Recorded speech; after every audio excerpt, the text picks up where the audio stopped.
shenanigans. I think he made... He loves ABC. I think he reached top 4, I believe, of UK nationals with ABC last year. Yeah, I think he went quite far with ABC, didn't he? And then I think he also made top cut of Euros as well. I might, or maybe he just missed out. I remember he was quite high up in the standings. He does perform well at events with, I guess, more fringe it's decks, obscure the decks. Yeah, like the nationals that he won with Satellite, which at the time blew everyone by storm. I remember. Yeah, like at the time the clear-cut best deck was Necros, and people's counter people thought was like Bane Shadol, and Satellite was more of like a very out there sort of pick. So as far as his technical play is concerned, it's fairly on point. That's a Starlight. That is a Sprinkle Sparkle deck. Let's go, Luke. I mean, if you're going to play a branded, you've got a Sparkle. But Luke Tyler, known best for top 4 in UK Nats with Mother Grizzly in his Zodiac deck. I remember, I remember doing that as well. I played this like a True King Zodiac deck. Yep. Yeah, that was really, really fun. Did you by chance talk to Thomas Watabiki about that deck? Yes. Because that's how I ended up playing it as well. It was very fun. I to this day think that Pure Zoo is just so much better than everything else. Agreed. But at the time, it was really, really fun, and VFD seemed like a very powerful card. So Agreed.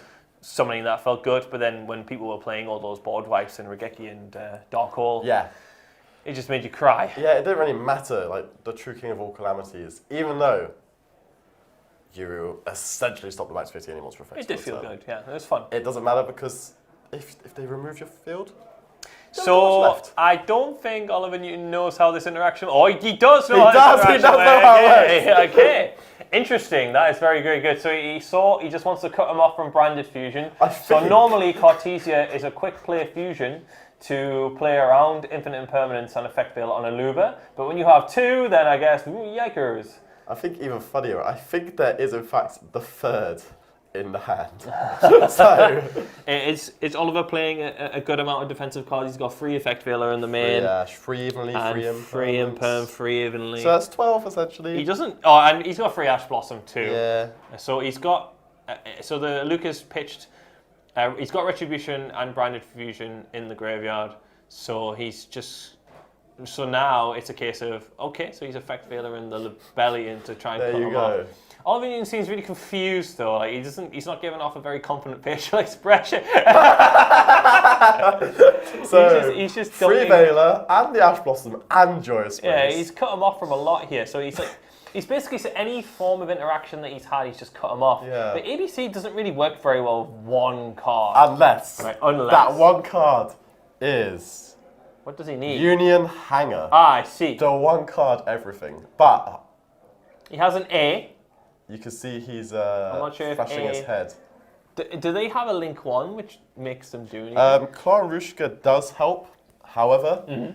Does he play it? You do normally need a second monster, and there you go. Oliver does just. Oh, he just accepts it. So that's the problem with decks like this, right? You can play like an abysmal amount of defensive cards, but then if you don't have the blended defensive cards and engine to back it up, then it can just not work. And especially in a deck like this, where I think you do need multiple engine cards to get your stuff going, I don't think it complements the hand traps very well. A quick query: is Sky Striker Mobilize engaged still at 1? Yes. I can't remember. Yeah, so you're wondering why you played 1 copy. Yeah, I was like, is it 1 or is it at 2? I cannot remember. No, that is still at 1. I think if it was at multiple, we'll be seeing a lot of Sky Striker in this event. He is playing 1 copy of Engage and 1 copy of Hornet Drones. Makes sense because Hornet Drones is a machine. Complements the engine quite well. It'll probably. Does he play like extra utility Sky Striker cards? No, they're strictly just extended. He doesn't play things like Afterburner and stuff. I think it's just to make the Link 2 in your combo and just get to that ferocious ABC Dragon Buster. So Branded take game 1. What's quite solid about them is even though they got thrown with a bunch of defensive cards, it did bait them all with each individual. He used 4 cards to stop him. Yeah, like every card baited a point of interaction. Exactly. I'm not sure if he really needed to Effect Veiler the Lebellion, but maybe he just thought, all right, if I don't let him get the Branded Beast, that's 1 less defensive card. Exactly. And if I draw a good card, then I can just the play. Branded Beast, because the Branded Beast does also just destroy Union Hanger, right? Cartesia sticking on the field was also quite problematic because it's still a quick play fusion. Exactly. So he can have fused it. I don't think anything particularly threatening, but it could have summoned the Gran, which then would have set up some form of follow-up, right? Exactly. Yeah. And Luke's field did just have a bunch of big monsters on. I don't think one singular air assault core is going to deal with that now. You never know, though. I believe in Oliver Newton to pull it out of the bag. Yeah, but fair play to Oliver. He just thought, let's just not waste time here and just get to the point. Exactly. I wonder if... So I see Nibiru in Luke's deck there, which I think he's keeping in post side. Definitely would do it. So I wonder if ABC can respect Nibiru. It does play Ferion King Regulus. So if there is a combination which... He is also playing Cyframe Geared Gamma as well, so that does help just a little bit to play through those types of cards. Does he play the Link 2, which lets you activate Gamma in hand? What's it called? Lambda. Yeah. I was going to say Plasma, and I was like, oh no, that's right. That's all right now. But we're going to see them shuffling up, ready for game 2. Again, looking through Ollie's side deck, what do you think he's going to be siding in? He's probably the Judgments. We'll be keeping in the Ash Blossom Majora's Springs for sure. Definite. Because that is yes, I win the game against Branded. So going first, though, I think a lot of his cards there are going second cards, apart from Solemn Judgment, which, it's another card that just says, no, you can't resolve Branded Fusion. There's an argument why you would side in Nibiru, because trying to, play Crack into your opponent's field, and then they have a Nibiru, that can just be too much. So there's an argument why you would side in Nibiru. You would definitely take out the evenly matches in its main deck, which seems to be a common trend I've noticed. Everybody seems to be I generally don't like doing things like that because a card that just has no value going first whatsoever. I just can't justify the 4-card playing opening hand, it. right? It's a bit difficult. Yeah, I know you can argue that going first is already good enough, so you can play with one less card. But with all these people playing defensive cards like Ash and Imperm and stuff, you just want your entire hand to do something. You want as many live cards. Right? I'm not a fan of blanks. That's what I'm saying. I agreed. So he's going for B, get Union Driver. He has opened a Solemn Judgment there. Do you think that, similar to how we saw Tom just scoop it up without revealing what kind of cards he was playing, do you think Ollie should have done that? Definitely. Yeah. He definitely should not have normaled A. If he knew it was inevitable, he should, like what the previous players in the features did, just go straight to game 2 without revealing the card. Agreed. And I think it would have disrupted Luke's side patterns for sure. Because now that he knows he's playing ABC, Luke can just throw in all his bestials that he has in the side deck. Yes. Which I don't think he would have done blind. Agreed. Because bestials, it's not a very safe thing to put in blind. It's good to see. I think Luke does have Nibiru in the hand as well. So we'll see if he can actually respect Nibiru. Well, he should. I'm not sure if he can or cannot, because at this point he's made 3 summons.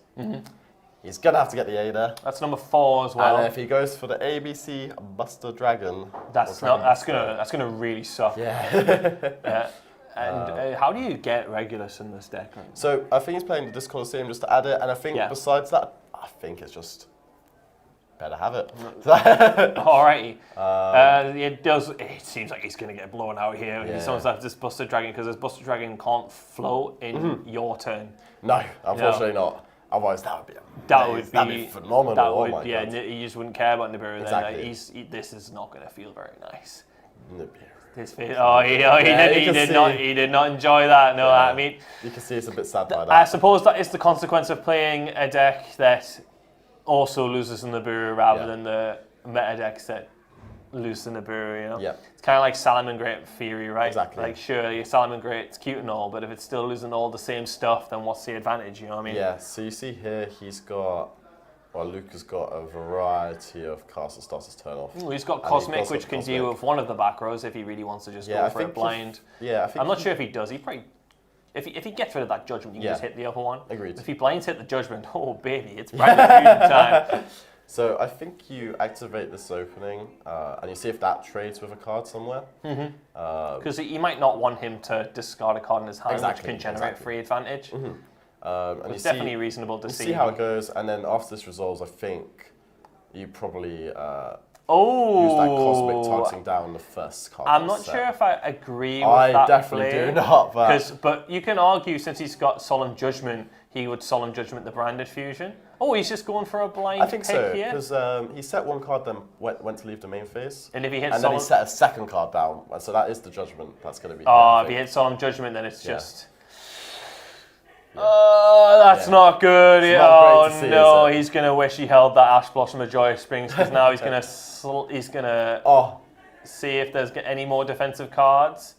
Oh, what does this do? He Oh no, scoops. he's just scooping. Yep. He's just accepted his what's turning to be a miserable day. He was undefeated when we last checked on him. He's just lost 2 in a row, which can feel quite rough. Yeah. But it didn't look like Again, his hand was very, very good. Both game 1, his hand was just not very strong, and then game 2, just Nibiru. Yeah, Nibiru. It's if he was able to do that ABC Dragon Buster play in maybe 4 summons. Yeah. I think it'd be a very different game. Do you think, is there a universe where you could have done it in 4 summons? Maybe not with that hand. I'm unsure. I think if he had an extra way to equip, then maybe he did. Yeah. But